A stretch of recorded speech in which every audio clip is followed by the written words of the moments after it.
PLA oath exposes shame, transforming into party-guard army. Chinese stocks fall again. Morgan Stanley makes massive layoffs in China. Sudden influx of Chinese students in the Philippines triggers national security investigation. Do you think she is a dictator? Mainland internet celebrities account banned again. Former employee confirms TikTok sends US user data to Beijing every 14 days. It's all covered in today's China Truths. PLA oath exposes shame, transforming into party-guard army. The Chinese Communist Party's military, traditionally viewed as the party's personal guard, has ostensibly maintained a public-facing commitment to serving the people. However, it has now shown its true colors. Independent scholar Gao Fallon shared a video on Platform X, showing numerous soldiers in white uniforms reciting an oath. Instead of committing to wholeheartedly serving the people, the current version commits soldiers to wholeheartedly serving the Communist Party. While the video's authenticity has not been verified, it has captured significant attention, amassing over 167,000 views on X in less than 24 hours.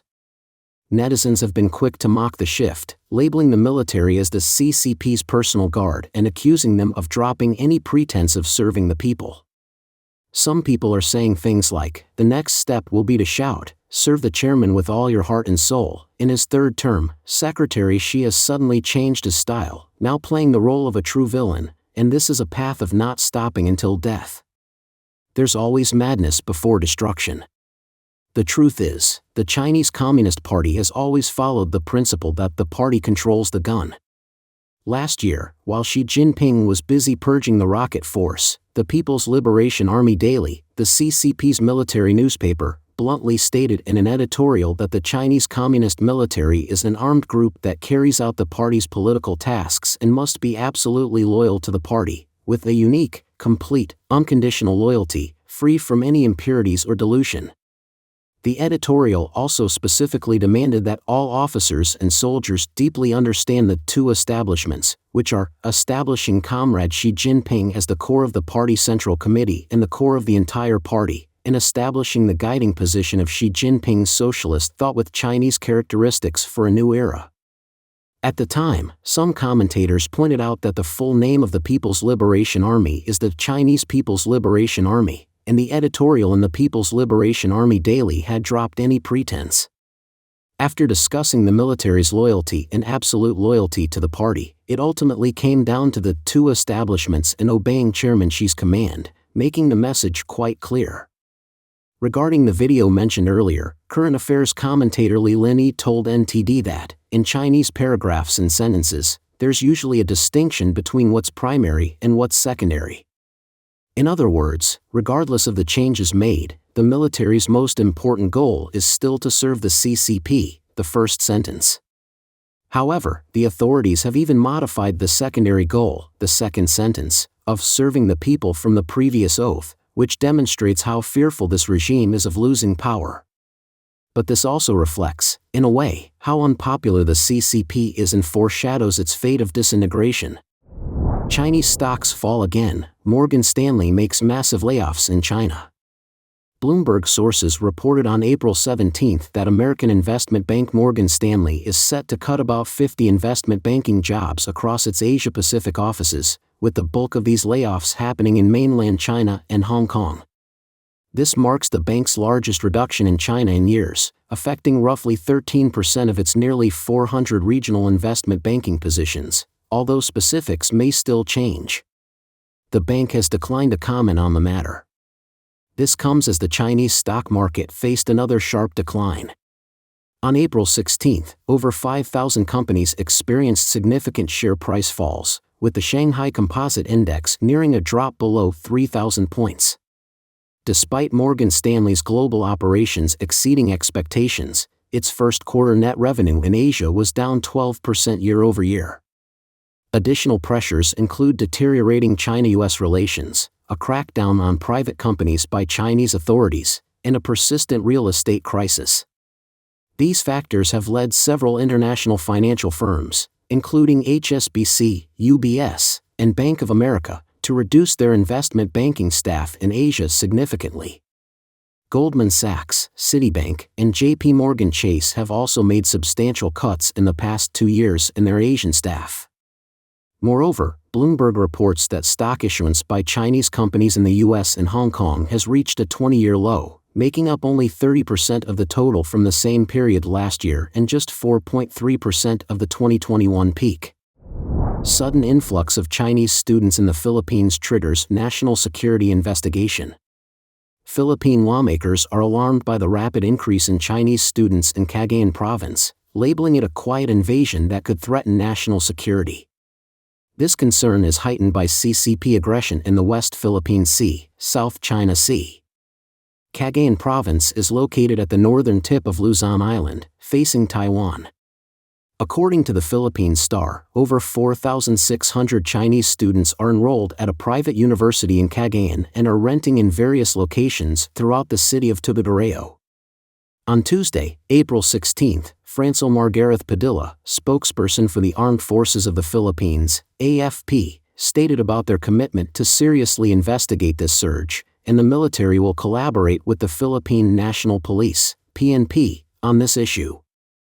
To further investigate national security concerns, Representative Joseph Joao Lara from Cagayan Province is collaborating with the National Intelligence and Coordinating Agency, NICA, to closely monitor the activities of Chinese nationals in Cagayan.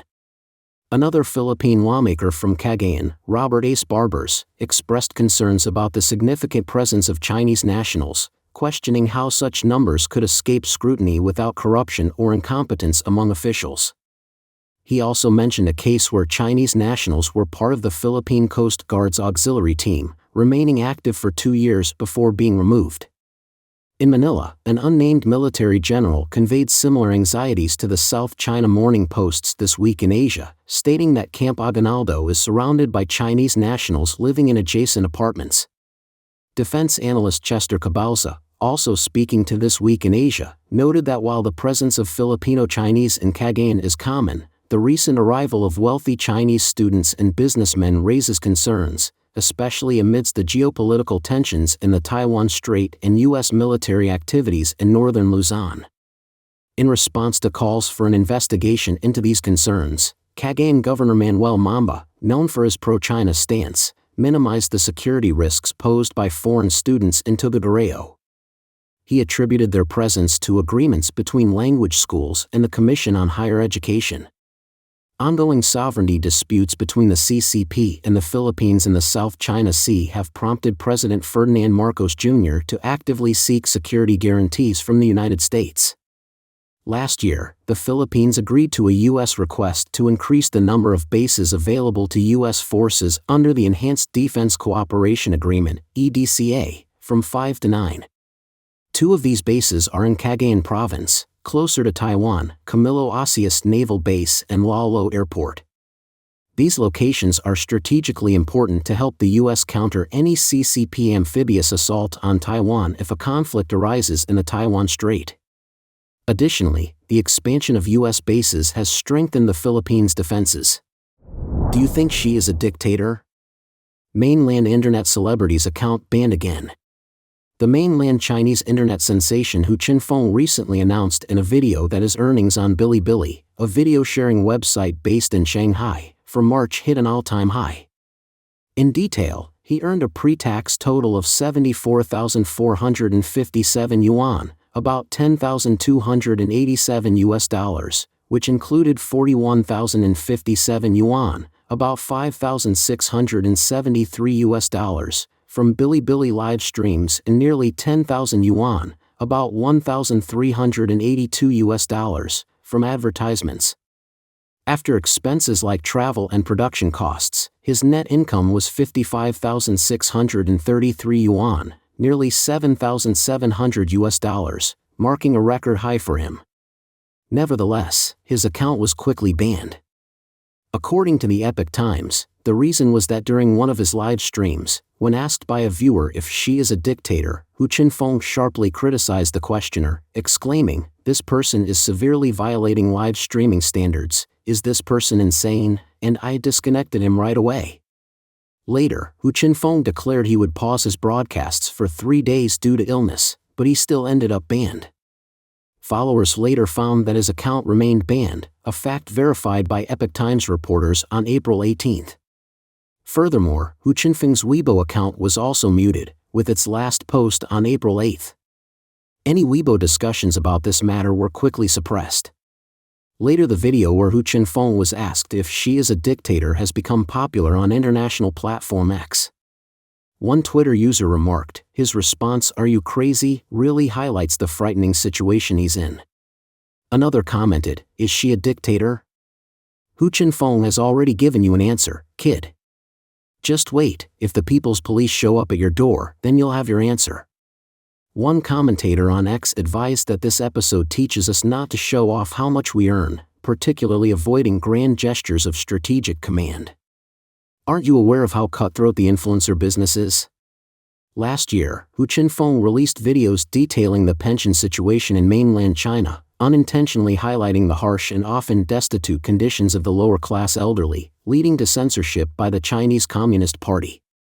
This incident also brought Hu Qinfeng under greater scrutiny. Former employee confirms TikTok sends U.S. user data to Beijing every 14 days. In January, TikTok CEO Shou Zichu faced rigorous scrutiny from U.S. Congress members regarding TikTok's ties to the Chinese Communist Party and its potential national security threats to the United States. Despite Chu's repeated denials of misconduct and assurances that TikTok has substantially cut ties with its Chinese parent company ByteDance, 11 former TikTok employees interviewed by Fortune magazine portrayed a starkly different reality. According to Fortune's April 15 article, many ex-employees, including 4 recently hired last year, noted that TikTok's business operations were somewhat intertwined with ByteDance and that its purported independence from China was mostly superficial. Some former employees chose to remain anonymous in their interviews with Fortune magazine due to fears of retaliation from TikTok, including the possibility of the company withholding their restricted stock. These former employees' testimonies have deepened concerns about TikTok's relationship with ByteDance, providing critics with more ammunition. There are fears that the Chinese Communist government might exploit TikTok as a Trojan horse to surveil Americans by sifting through the vast amount of digital data collected. Evan Turner, who was a senior data scientist at TikTok from April to September 2022, informed Fortune that TikTok hid ByteDance's involvement during his time there. Initially, Turner reported to a top ByteDance official in Beijing. Subsequently, TikTok declared that U.S. user data would be exclusively stored stateside, and Turner was ostensibly reassigned to a manager in Seattle on paper. However, he never actually met this manager. Instead, an HR rep disclosed during a video call that Turner would still be working with the ByteDance executive. Turner continued to report to this executive in Beijing Weekly, which contradicted the narrative of TikTok's operational independence from ByteDance put forth by its executives. Biweekly data transfers to ByteDance. Part of Turner's duties involved emailing spreadsheets every 2 weeks to ByteDance in Beijing, containing extensive data on hundreds of thousands of U.S. users. This data included users' names, email addresses, IP addresses, and geographical and demographic details. This was implemented after TikTok started a policy of storing sensitive U.S. user data domestically and restricting access to U.S. employees only. Turner was actually part of a project that involved providing U.S. data to China. The 2022 initiated Project Texas was TikTok's attempt to mitigate U.S. national security concerns. The company announced that it would store U.S. user data in American data centers. Nonetheless, this effort has not eased U.S. apprehensions. This March, the U.S. House of Representatives overwhelmingly passed a bill that would compel ByteDance to divest TikTok within about 6 months of the bill's enactment or face a ban from U.S. app stores and hosting services. The bill is pending Senate approval, and President Biden has indicated he would sign it if it passes. Anton Debura from Johns Hopkins University expressed significant concerns about the data transfers to China described by Turner. He remarked, while the spreadsheets might only represent a fraction of TikTok's total data collection, they could be highly specific and significantly harmful to certain individuals. Debura also mentioned that geographic data could be exploited for phishing schemes. He concluded, "This is something everyone should be truly worried about." ByteDance overseeing and monitoring TikTok's internal software systems. In another case highlighting the potential for data sharing between TikTok and ByteDance, Patrick Spalding Ryan, TikTok's former chief technical project manager for security engineering, along with another ex-US employee, described several internal software systems at the company. They noted that ByteDance is responsible for maintaining and monitoring these systems. According to these ex-employees, the LARC internal communication system, operated by ByteDance, allows ByteDance employees to access discussions among TikTok employees, including those about US user data. Another joint system is Seal, an authentication app and VPN network that employees are required to download onto their work phones. This software safeguards their identity, data, and systems from potential threats. Ryan mentioned that these phones are usually personal since the company doesn't provide devices to employees. Installing this software gives ByteDance a foothold in the personal devices of American employees, facilitating easy monitoring by ByteDance staff.